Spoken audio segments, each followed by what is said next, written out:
Tersumbatnya parit di perumahan Surya Akbar 2, Kelurahan Talang Jambe, Kecamatan Sukarami, serta berbarengan curah hujan lebat ditambah robohnya tembok perumahan Pesona Bandara mengakibatkan banjir yang cukup tinggi.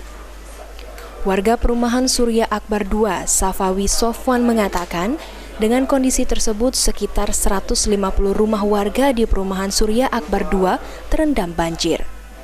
Hal tersebut karena tidak adanya pembuangan air lain setelah parit tersumbat.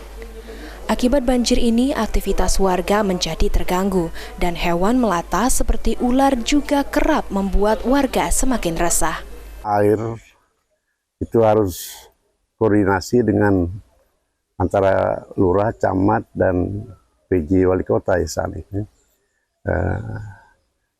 Mengadakan survei, membuat parit yang besar dalam, karena panjang itu sampai ke pondok pesantren Sultan Mahmud Badarudin II dan di belakang kantor lurah Talang Jambe, sehingga butuh dana yang besar.